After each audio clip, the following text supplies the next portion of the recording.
안녕하세요. 브록과 수탄토가 저술한 신칼뱅주의. 오늘은 세 번째 챕터 보편성과 현대에 대해 생각해 보도록 하겠습니다. 그 정의상 신칼뱅주의 운동은 개혁신학의 교리적인 역사와 종교개혁의 고백 전통들 가운데서 체계화된 정통 신념의 토대 위에 서 있습니다.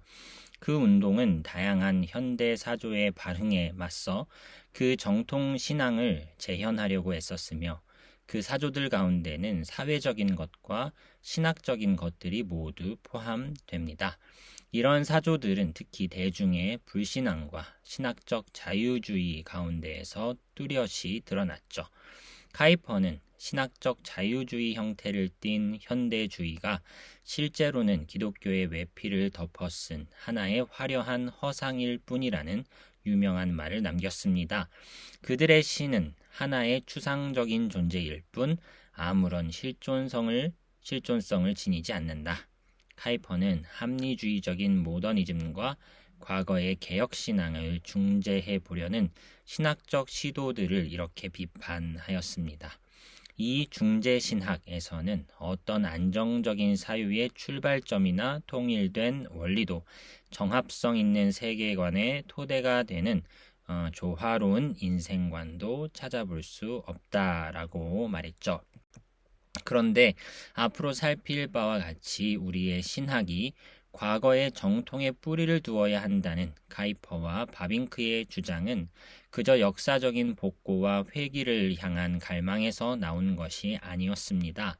그들은 정통 보수주의의 필요성을 옹호하는 데 머물지 않고 참되고 그릇된 형태의 신학적 보존을 서로 구분했습니다. 그들에 따르면 그릇된 보수주의는 획일적인 태도를 부과하는 반면에 참된 보존은 다양성 속에 있는 일치의 성격을 띈다라고 보는 것이죠. 이 장에서 우리는 카이퍼와 바빙크가 과거의 정통의 기반을 두면서도 정통의 본질과 외적인 형식들을 명확히 구분했음을 드러낼 것입니다. 전자는 보존되어야 하지만 후자는 각 세대와 지역마다 달라지기 마련인 것이죠. 교회의 다양성은 우리의 신앙을 위협하는 요소가 아니라 복된 유익이며 우리는 참되고 그릇된 형태의 보존을 서로 구별해야 한다라고 말할 수 있겠습니다. 일치는 획일성이 아니다. 이것은 카이퍼의 신학과 철학, 정치 이론에서 하나의 근본 원리였습니다. 1869년 강연에서 카이퍼는 획일성은 현대의 삶에 부과된 하나의 저주와도 같다고 주장하였죠. 그에 따르면 지금 이 세계는 특정 철학과 정신, 유행을 따르도록 우리를 억지로 몰아간다고 보았습니다. 이는 프랑스 혁명에서 비롯된 합리주의의 헤게모니나 모든 현상을 그저 물리적인 것으로 축소하는 후기 근대 사상의 물질주의에서 잘 드러나는 바와 같습니다. 여러 삶의 영역에서 나타나는 이 치명적인 획일성의 세력에 맞서 카이퍼는 우리 그리스도인들이 참된 다양성을 회복해야 한다고 주장하였습니다. 이 세계의 다양성은 넘치는 생기와 활력의 뚜렷한 표지입니다. 하지만 지금 이 시대의 사람들은 획일성을 추구함으로써 죽음의 저주를 자초하고 있다라고 말한 바 있죠. 카이퍼는 지금 이 획일성이 교회와 신학 가운데로 퍼져가고 있다고 주장합니다. 이런 흐름은 하나님이 처음에 의도하셨던 창조의 다양성에 관한 성경의 가르침에 분명히 어긋납니다. 한 예로 그는 창세기에 호소하면서 하나님이 만물을 그 종류대로 지으셨음을 지적하였죠. 이 다양성 속의 일치는 교회의 표지이기도 한데요.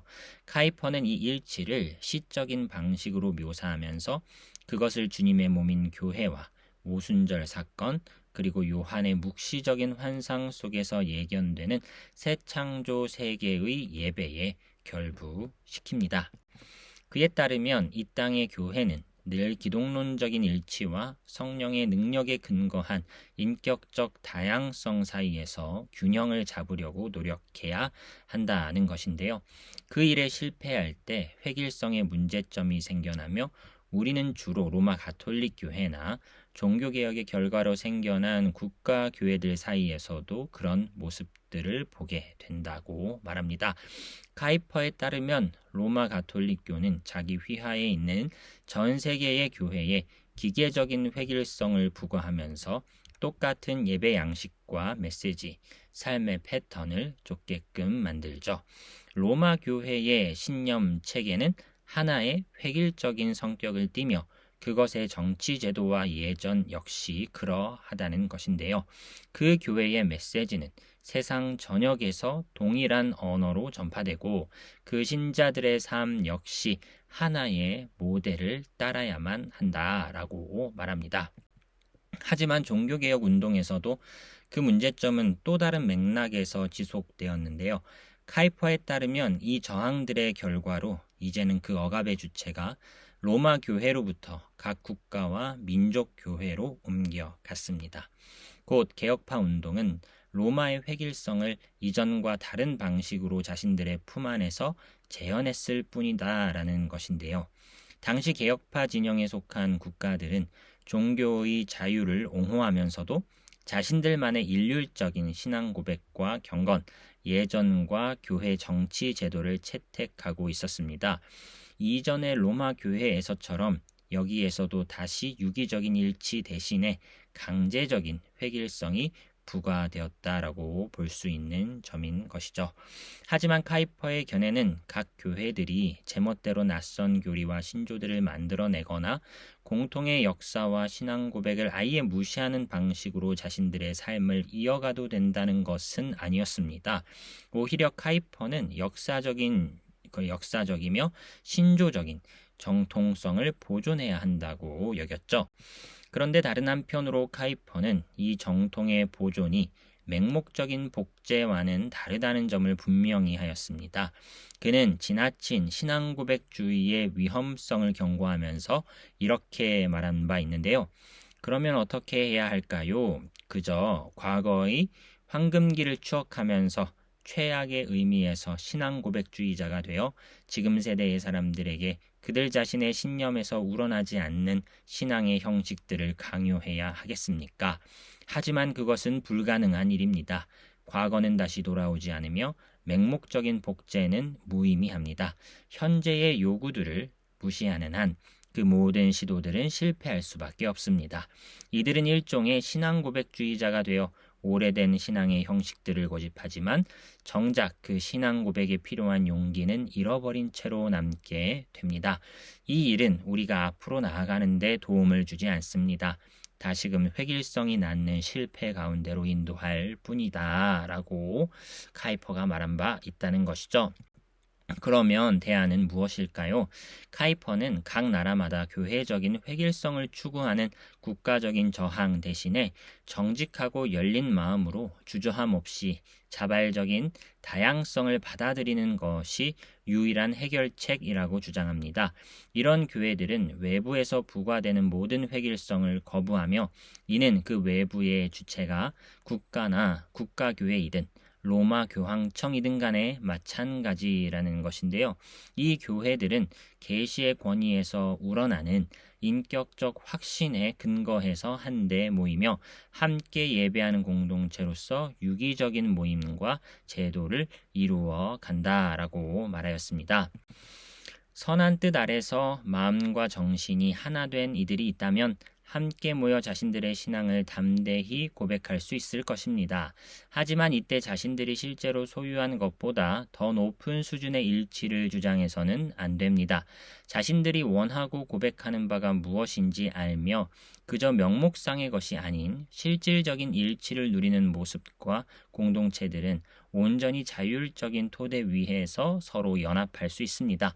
어디든 이처럼 공통된 삶의 특질을 소유한 집단이 있다면 그들 자신의 일치를 온 세상 앞에 드러내게 하십시오. 하지만 어떤 다른 외적인 유대로서 스스로를 결속시키려 해서는 안 될 것입니다. 카이퍼에 따르면 각 나라와 민족 가운데서 그들의 하나됨을 보여주는 공통된 삶의 특질이 자연스럽게 드러나야 한다고 하는 것인데요. 그리고 이는 교회 공동체에서도 마찬가지라는 것입니다. 공통의 신앙은 서로 다른 민족과 문화에 속한 이들을 하나로 묶어주며 이때 외적으로 부가되기보다는 내적으로 자연스럽게 형성되는 성격을 띈다라고 말합니다. 이 강연을 통해 카이퍼는 참 교회의 표지 중 하나로 여겨져야 할 이 다양성의 본질을 뚜렷이 보여주었습니다. 하지만 여전히 다음의 질문들이 남아 있는데요. 진정한 정통의 보존과 나쁜 보수주의의 차이점은 정확히 무엇일까? 카이퍼는 교회가 채택하는 신앙의 형식과 그 바탕에 놓인 고백을 서로 구분했는데 그 말의 실제 의미는 무엇일까? 뒤에서 살피겠지만 이 문제에 관해서는 바빙크가 더 정확한 답을 제시하는 것처럼 보입니다. 하지만 카이퍼 역시 1년 뒤 우트레흐트 교회에서 전한 고별 설교에서 이 질문들을 직접적으로 다루고 있는데요. 이 설교의 제목은 이러했습니다. 보수주의와 정통, 그릇된 보존과 참된 보존. 여기서 카이퍼는 참된 보수주의와 거짓 보수주의를 서로 구별합니다. 그는 다시금 형식과 고백 혹은 형식과 본질을 구분짓고 있는 것이죠. 카이퍼는 특히 개혁파에서 흔히 나타나는 거짓 보수주의를 비판의 대상으로 삼는데요. 그는 보수적인 신앙 고백주의자들이 과거의 종교개혁 운동을 지나치게 낭만적인 시각에서 바라보고 급변하는 현 시대 속에서 그 순수한 시절로 돌아가려 애쓰는 모습에 관해 단호히 비판합니다. 그런 시도는 실패할 수밖에 없으니 그들은 그저 맹목적인 복제를 원하기 때문이다라는 것이죠. 그리고 그런 복제는 일종의 자멸 행위라는 것입니다. 이들은 현재의 삶에 등을 돌리고 이미 지나가는 과거의 모습을 구현해내려 하지만 그 노력은 헛된 수고가 될 수밖에 없다는 것이죠. 카이퍼는 형식과 본질의 구분을 회복할 것을 제안하였습니다. 그에 따르면 다양한 신앙의 형식들은 시대의 변천과 함께 사라지지만 그 본질만은 변함없이 남는다고 보았죠. 그리고 참된 전통은 바로 이 본질을 보존하는 일에 집중하며 계속 변화하는 형식들에 너무 집착하지 않는다는 것입니다. 이처럼 신앙의 본질에 초점을 둘 때 때로는 이전에 미처 생각하지 못했던 형식들이 새로 생겨날 수도 있다고 보는 것이죠. 우리의 목표는 둘 중 하나입니다. 신앙의 원리에서 유래하는 과거의 형식들에 집착하든지 혹은 그 원리 자체에 마음을 쏟든지 하는 것이다 라는 것이죠. 보수주의는 전자를 선호하지만 참된 전통은 후자를 택한다라는 것입니다. 목회자와 신학자들의 임무는 자신이 속한 시대와 지역의 특성에 부합하는 방식으로 그 신앙의 본질을 제시하는 데 있다라고 말하였습니다. 카이퍼의 결론은 분명합니다. 그러니 교회 생활에서 옛 형식들의 유용성이 점점 더 희미해져 갈지라도 너무 불평하지 마십시오. 오히려 우리에게 새로운 형식들을 찾아낼 임무가 있음을 깨달아야 합니다. 우리는 모두 한 교회의 지체이며 그곳에 속한 모든 이들에게는 자신만의 할 일이 있습니다. 부디 그 속에서 여러분 자신이 지닌 영원한 삶의 모습을 보여주기 바랍니다. 카이퍼는 자신이 전한 스톤 강연의 끝부분에서 이와 동일한 메시지를 제시하는데요. 나는 칼뱅주의의 원리들을 현대의식의 필요들에 부합하는 방식으로 발전시키며 삶의 모든 영역에 그 원리들을 적용해야 한다고 믿습니다. 라고 말했다는 것이죠. 그러므로 현재의 다양성이나 각 시대와 지역마다 고유의 신학적 고백을 만들어낼 필요성은 일종의 신학적 상대주의 혹은 현대의 사조들 때문에 과거의 형식들이 쓸모없게 된다고 믿는 문화적 속물 근성을 수반하는 것이 아닙니다. 다만 하나님의 진리가 어느 한 시간과 지역에서 파악할 수 있는 부분이나 그 진리에 대한 어떤 이들의 이해보다 무난히 더 크고 광대하다는 통찰을 가져다 줄 뿐인 것이죠. 바빙크의 사상에서 우리는 카이퍼가 숙고했던 것과 동일한 주제들을 보게 됩니다. 바빙크는 다양성 속의 일치를 추구하는 교회의 성격과 그 함의들을 한층 더 엄밀하고 정확하게 서술하고 있는데요. 그는 우리가 이 모델들을 좇을 때 자유로운 유기체로 존재하는 교회들이 각 시대와 지역에서 다양한 방식으로 모습을 드러내게 될 것이라고 지적하였습니다. 바빙크가 추구하는 이 다양성은 그 바탕에 놓인 일치와 상충하지 않는데요. 실제로 보편성이라는 단어 속에는 그 일치에 대한 인식이 이미 담겨 있습니다. 바빙크가 1888년에 연설 기독교와 교회의 보편성에서 제시한 이 주장은 그의 개혁교의학 제4권에 담긴 교회의 속성들에 관한 논의에서 잘 부합됩니다. 이 책에서 바빙크는 구체적인 신학 용어들을 써서 교회의 일치를 서술하고 있는데요. 그에 따르면 이 일치는 그리스도의 머리 되심, 신자들이 성령 안에서 그분과 나누는 교제, 우리를 하나로 연합시키는 믿음, 소망, 사랑의 미덕들과 하나의 거룩한 세례 등을 통해 드러난다고 말합니다. 간단히 말해 그것은 영적이고 비가시적이면서도 실제적이며 부분적으로 우리 눈앞에 드러나는 유대이다라고 말하고 있는 것입니다. 바빙크가 행한 1888년의 연설 가운데에는 기독교가 지닌 보편성의 일부로서 이 세상을 누룩처럼 변화시키는 능력에 관한 논의가 폭넓게 담겨 있는데요. 우리가 기독교의 보편성을 바르게 이해하게 될 때에 그 신앙이 우리의 삶의 전 영역에 끼치는 영향력을 깨닫게 될 것입니다. 기독교는 어느 한 민족이나 문화 혹은 특정한 삶의 정황 속에 매여 있지 않으며 그렇기에 그 신앙이 전파되는 모든 사회가 감화를 받고 변화되어 다양성 속의 일치를 이루어가게 된다라는 것입니다. 이에 관해 바빙크는 이렇게 언급합니다. 기독교는 모든 형편에 상응할 수 있으며 자연적 삶의 모든 형태에 응답합니다.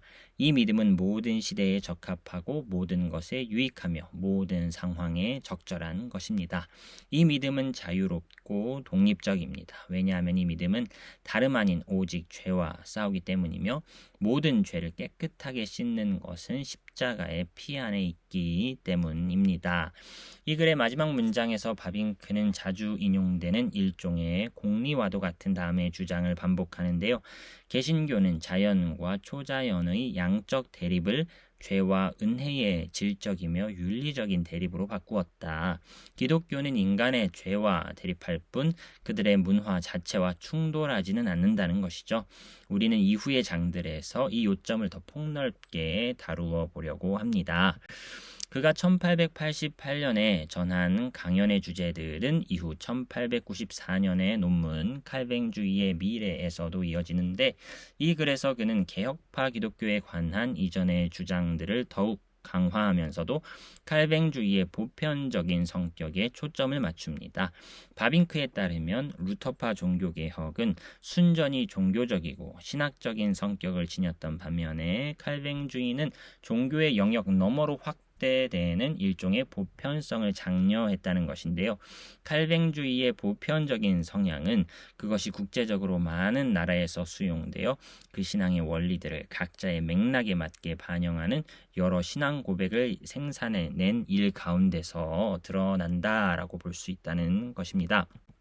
그에 따르면 칼뱅주의는 가장 아름답고 풍성한 형태의 기독교이지만 그것만이 기독교 그 자체인 것은 아니다. 기독교가 가장 온전하고 충만한 모습으로 나타나는 것은 오직 그 다양한 부분들이 하나로 연합되고 일치하는 일을 통해서만 가능하다. 이때 각 부분은 그 신앙의 서로 다른 측면들을 보여주는 것이다. 칼뱅주의는 스스로를 가장 순수한 신앙으로 여기고 자신이 로마 교회의 모든 혼합물들을 가장 철저히 정화했다고 주장하지만 자신만이 유일하게 참된 기독교인 듯이 내세우지는 않았다.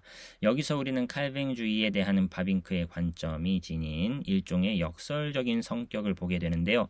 그에 따르면 칼뱅주의는 가장 순수한 신학적 관점이다. 하지만 그 순수성은 바로 그 자신의 중요성을 스스로 상대화하고 낮추는 데서 기인하는 것이다. 자신과 입장을 달리하는 다른 교회의 분파들 속에서도 선하고 유익한 것들이 있음을 인정할 때 때 칼뱅주의의 참됨이 온전히 확증된다라고 보는 것이죠. 이런 측면에서 살필 때 바빙크가 기독교의 보편성을 다룬 자신의 논문에서 유기체의 모티프를 활용한 것은 매우 적절했다라고 말할 수 있겠는데, 신학적 다양성의 문제를 논할 때 사람들은 흔히 신앙의 근본적인 조항과 비근본적인 조항들을 서로 구분짓곤 합니다. 그들에 따르면 이 중 전자는 기독교회의 일치를 위한 토대가 되고, 이에 반해 후자의 조항들에 관해서는 교회의 여러 분파들이 서로 견해를 달리할 수 있다는 것인데요. 그런데 바빙크는 이런 구별을 기계적으로 제시해 온 과거의 관행에 반대했습니다. 바빙크에 따르면 신앙의 근본적 조항과 비근본적 조항들을 기계적으로 구분하는 이들은 후자를 상대적으로 하찮게 여기는 경향이 있더라.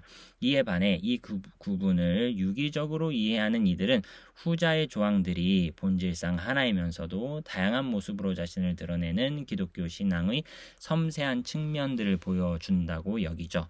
그리고 그 조항들이 생겨나게 만든 각 시대와 지역의 역사적이고 문화적인 배경과 특성들을 깊이 존중하며 헤아리는 것입니다. 이에 관해 바빙크는 1911년의 연설 현대주의와 정통에서 이렇게 언급하는데요.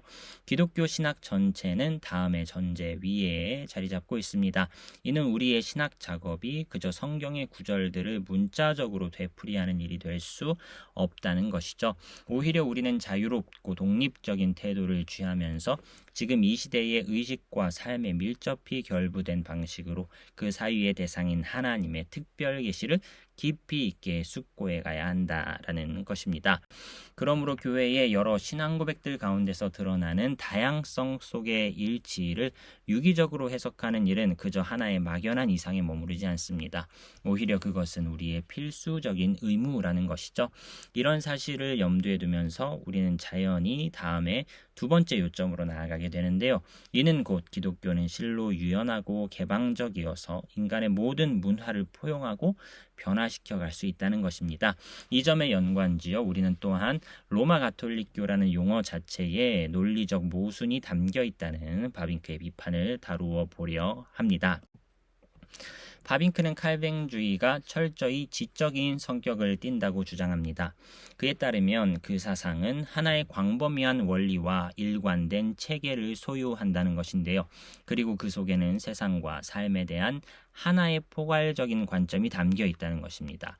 칼뱅주의는 세상과 삶 전반에 대한 하나의 구체적인 관점, 이를테면 그 자신만의 철학을 만들어낸다라고 볼 수 있는데요. 그런데 바빙크는 역설적으로 그것이 이처럼 전 포괄적인 세계관이기에 어떤 문화에도 접목될 수 있다고 여기는 것이죠. 이런 바빙크의 논의는 현대 세계와의 대면을 아예 회피하려 했던 당시의 일부 정통신학자들을 향한 응답이기도 하였습니다. 그에 따르면 칼뱅주의는 실로 유연하고 개방적이기에 지금 이 시대의 선한 유익들을 충분히 헤아리고 수용할 수 있다라고 보는 것이죠. 달리 말해 칼뱅주의는 18세기와 19세기의 철학 사조들을 대면하기에 적합한 고유의 특성을 지니고 있다라고 말할 수가 있겠습니다. 이는 그 사상 속에 모든 세대의 철학적 진리들을 헤아리고 활용할 역량이 있었기 때문이라는 것인데요. 과거의 신학자들은 주로 플라톤과 아리스토텔레스의 철학에 의존해서 작업해왔지만 바빙크는 다음의 요점을 기억할 것을 권고했습니다. 신학은 어떤 특정한 철학을 필요로 하지 않는다. 신학은 그 자체로서 어떤 철학 체계에 적대적이지 않으며 선험적으로 아무런 비판 없이 플라톤이나 칸트의 철학을 우선시하거나 반대로 낮추어 보지도 않는다. 신학은 그 자체의 기준에 의거해서 모든 철학을 시험하며 그 결과로 참되고 유익하게 여겨지는 것들을 가져온다라는 것입니다. 바빙크에 따르면 개혁신학자들은 하나님이 이 세대에 베풀어 주신 선물들을 멸시하지 않습니다. 그들은 뒤에 있는 것들을 잊고 앞에 놓인 것들을 붙잡기 위해 나아가죠. 그들은 꾸준히 진보를 추구하고 죽은 보수주의의 폐해에서 벗어나며 이전처럼 다시 모든 움직임의 선두에 서려고 노력한다는 것입니다. 이와 대조적으로 로마 교회는 현대의 세계관 전체를 배격하는데요. 적어도 당시 바빙크가 바빙크가 접했던 흐름들, 곧 신스콜라주의의 부흥이나 신토마스주의의 철학을 재확언하는 경향이 보여준 모습들은 그러하다고 평가할 만했다는 것인데요. 이에 관해 그는 이렇게 지적합니다. 중세시대는 여전히 모든 로마 교인들이 경탄하며 열망하는 하나의 이상으로 남아 있습니다. 1879년 8월 4일에 발표된 교황의 회칙에 나타난 토마스주의 철학의 복고는 이런 열망을 확증했다라는 것입니다. 그리고 로마 교회가 1864년에 발표한 오류 목록 역시 현대의 인생관에 대해 어떤 용인이나 타협도 없다는 그들의 입장을 공식적으로 나타내 보여 주었죠. 바빙크는 제2차 바티칸 공의회 이전에 로마 교회를 비판하면서 또한 로마 가톨릭교라는 용어에 담긴 명사와 수식어의 결합이 일종의 모순을 보여준다는 점을 강조합니다. 로마와 가톨릭은 서로 충돌하는 표현들이다. 로마 가톨릭 측에 따르면 성도의 교제는 특정 지역, 특정 인물과의 연관성을 통해 규정된다는 것인데요. 하지만 그들의 주장은 자신들의 영역 바깥에서도 참신자들이 계속 늘어나고 있다는 점을 미처 설명할 수 없습니다. 로마와 가톨릭의 결합이 모순되는 이유는 전자가 특정한 신앙의 양식과 기관을 지칭하는 반면 후자는 신앙의 보편성을 드러내기 때문입니다. 로마 교회에서는 그저 하나의 고정된 철학과 장소, 권위의 계승과 제도만을 내세울 뿐인 것이죠. 그러면 바빙크가 개신교와 분열을 조장하는 반면에 가톨릭 교회는 일치를 보존했다는 로마 교회 변증가들의 주장을 어떻게 여겼을까요?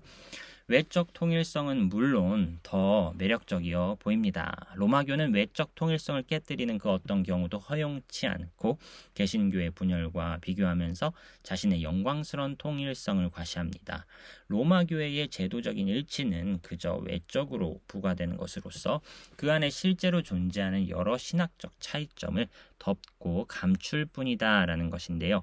게알더스 보스의 지적처럼 스스로에게 그런 외적인 명칭을 부여하는 것은 진정한 보편성의 모습이 아니다. 그러나 개신교는 정치적이거나 제도적인 일치보다 영적인 일치를 중시하며 그 신자들이 지닌 양심의 자유를 존중할 뿐 아니라 현실 속에서 드러나는 교회적 다양성을 이상하게 여기지도 않는다라는 것입니다. 어떤 의미에서 바빙크는 그 다양성이 현 세대의 교회에서 반드시 나타날 수밖에 없다고 여기는 것이죠. 이는 이 세대의 교회가 다양한 시대와 맥락 속에서 존재하며 필연적으로 유한한 성격을 지닐 수밖에 없기 때문이다 라고 말을 하는데요. 로마 가톨릭 교회는 그 제도적인 일치 안에 있는 여러 분열의 실상을 애써 감추는 점에서 부정직할 뿐 아니라 어떤 의미에서는 순진하기까지 하다. 그들은 현세의 삶에서 교회가 온전히 연합된 하나의 몸을 이룰 가능성에 대해 과도하게 실현된 종말론적 관점을 품고 있어 보이는데요. 하지만 바빙크는 교회의 충만하고 영적이며 가시적인 현존이 여전히 신앙의 대상으로 남아있다고 여깁니다. 우리가 그 실제를 늘 바라고 소망하긴 하지만 주님이 다시 오시는 종말의 때까지는 아직 온전히 이루어지지 않는다는 것이죠. 이에 관해 그는 이렇게 말합니다. 그리스도의 몸이 장성하게 될 때 비로소 우리가 믿는 그 하나의 거룩한 보편적 기독교회가 나타날 것이다 라는 것이죠. 바빙크에 따르면 보편성은 하나님이 유기적으로 창조하신 교회와 세상 모두를 규정하는 특성입니다. 교회의 일치는 머리이신 그리스도 안에서 성령님의 사역을 통해 이루어지는 영적인 유대와 친교로서 구성되죠. 그리고 교회의 다양성은 각 교회의 여러 맥락 속에서 생겨나는 신앙 고백의 복수성과 연관이 된다라고 말할 수 있는데요. 칼뱅주의는 이 다양성을 존중하는 사상과 교회의 구조를 제시하는 것입니다. 칼뱅주의는 모든 것을 광대하게 아우르는 세계관을 지녔기 때문에 일종의 고정적이며 불변하는 문화나 장소, 철학을 필요로 하지 않습니다. 다시 말해 그 사상은 인간의 모든 문화와 시대, 철학을 헤아리고 포용할 수 있는 것이죠. 여기서 우리는 이 장의 마지막 요점에 도달하게 되는데요. 이는 곧 칼뱅주의는 교회의 다양성을 하나의 목표로 여기고 추구할 뿐 아니라 그것이 이 세상의 필연적인 현실임을 헤아린다는 것입니다. 위에서 언급했듯이 바빙크는 당대의 개신교인들이 이전 세대의 신자들과는 지적으로 다른 성향을 띠고 있음을 인식했습니다. 그들은 양심의 자유나 하나님의 형상으로 지음받은 모든 인간의 평등, 시민들의 민주적인 권리 등에 관해 이전보다 더 강한 확신을 품고 있었죠. 바빙크는 이런 변화를 마땅히 수용해야 한다고 여겼으며 과거의 전통과 생활 방식에 대한 집착 때문에 그 흐름을 배척하는 것은 우리의 삶이 현 시대와 사회에 영향을 받을 수밖에 없다는 사실에 대한 무지를 드러낼 뿐이라고 믿었습니다. 그에 따르면 현대의 세계관을 쫓는 이들이 기독교 정통과 대립할 수는 있지만 그 정통의 업적들을 무시하는 일은 불가능하다고 보았는데요.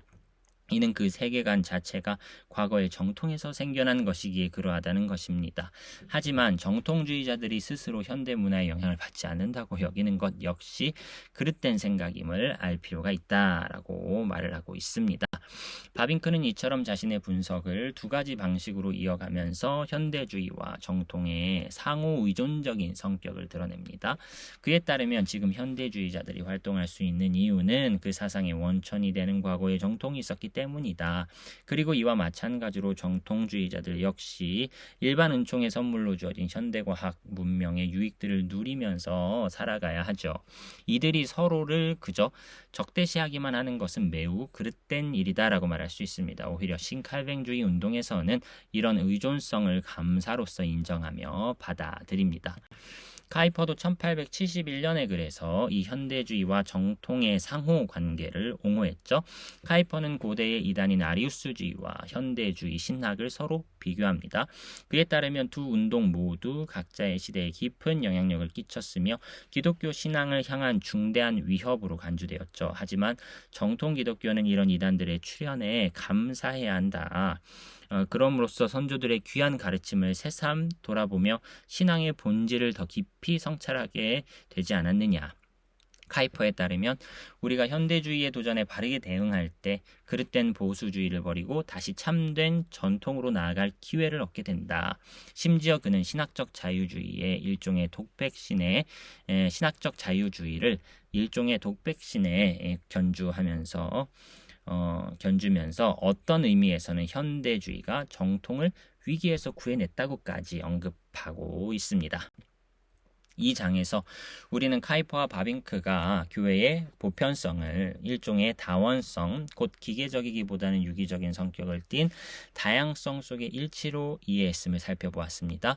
기독교회는 한 분의 그리스도를 자신의 머리로 고백하지만 각 교회는 여러 문화와 시대 속에 처한 지체들로 구성되어 있기에 그 신앙의 모습이 다양한 방식으로 표현되기 마련이죠.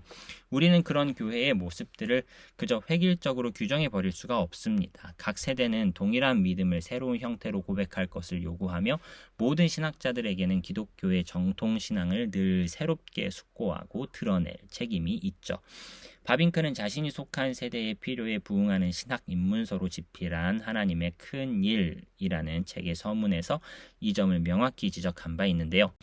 프랑켄의 기독교의 핵심 교리나 마르크의 기독교 신학의 정수, 브라켈의 그리스도인의 합당한 예배가 과거에 얼마나 큰 유익을 끼쳤든지 간에 더는 충분한 생명력을 전해줄 힘이 없습니다. 이는 그 책의 메시지가 젊은 세대들의 삶 속에 제대로 와닿지 않기 때문입니다.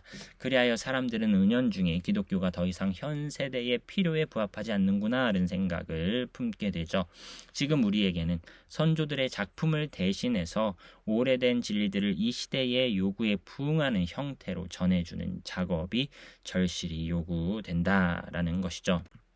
하지만 진리는 불변하지 않는가? 각 세대마다 새로운 표현 양식이 요구된다는 생각은 기독교 진리의 명료성과 객관성을 훼손하지는 않을까? 우리는 무엇에 근거해서 신앙의 형식과 본질을 구분할 수 있을까? 외적인 일치를 부과하지 않으면서 각 교회 공동체의 인격적이며 유기적인 자유를 보존하는 길은 무엇일까? 바빙크는 1906년에 그래서 기독교의 본질을 논하면서 이런 질문들을 다소 직접적으로 다루고 있습니다. 그에 따르면 그 신앙의 본질 가운데는 다음의 세 가지 요점이 포함되는데요. 첫째, 그리스도께서 계시하신 진리들과 그 진리에 대한 우리의 이해 사이에는 분명한 구분이 있더라. 둘째, 진정한 기독교는 성경에 계시되어 있다. 셋째, 그리스도는 역사적인 권위뿐 아니라 교리적인 권위 역시 소유하고 계신다. 나아가 바빙크에 따르면 신앙의 중심이 기독론에 있긴 하지만 그 신앙의 본질 자체는 그보다 훨씬 더 광대하다라고 말하고 있습니다. 우리는 이 질문들을 깊이 숙고해 볼 필요가 있습니다. 이는 특히 카이퍼와 바빙크 이후의 학자들이 이 구분법을 그저 정통의 표현 방식뿐 아니라 성경의 본성 자체를 다루는 데 적용했기 때문인데요. 이는 곧 성경의 내용과 형식 사이에 어떤 구분이 존재하는가 하는 문제입니다. 만약에 이런 구분을 받아들일 경우 다음과 같이 주장할 가능성이 열리게 되는데요. 비록 성경의 외적인 형식들 속에 오류가 있긴 하지만 우리는 그 속에 담긴 영적이며 구원론적인 본질을 간직해야 한다. 우리는 다음 장에서 하나님의 계시와 인간 이성의 관계에 대한 신칼뱅주의의 관점을 살핀 뒤 5장에서 다시 위의 질문들을 다루어 볼 것입니다. 오늘 3장의 결론입니다. 신칼뱅주의는 현대 사조의 발흥에 맞서 정통 신앙을 지키고자 하였죠. 하지만 자유주의 신학도 아니요, 중재 신학도 아니요, 단순히 과거 신학의 복제여서도 안 된다고 생각하였습니다.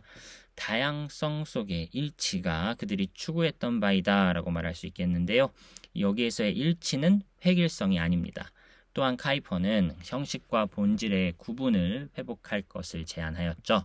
바빙크는 보편성 개념을 통해 다양성 속의 일치 개념을 개진해 나갔습니다. 기독교는 모든 형편에 상응할 수 있다. 자연적 삶의 모든 형태에 응답할 수 있다. 라고 바빙크는 생각하였습니다. 칼뱅주의는 가장 순수한 신앙임을 주장하는 동시에 자신만이 기독교임을 내세우지는 않았습니다. 오히려 자신을 낮춤으로 다른 사상들 속에 긍정적인 면을 부각시키고 서로를 이어주는 것을 자신의 사명으로 생각하였죠. 하지만 우리는 무엇에 근거해서 진리의 형식과 본질을 구분할 수 있을까 하는 의문은 남습니다. 이러한 틀로서 성경을 바라보면 성경의 형식에는 오류가 있을 수 있어도 본질에는 오류가 없다라는 이야기로 흐르는 것은 아닐까 하는 생각을 하게 된다는 것이죠. 이 부분에 대해서는 5장에서 본격적으로 다루어 보도록 하겠다라고 하면서 오늘의 이야기를 이렇게 결론 지어 볼 수 있을 것 같습니다. 다음 시간에는 네 번째 챕터 계시와 이성에 대해서 생각해 보도록 하겠습니다. 오늘도 수고 많으셨습니다.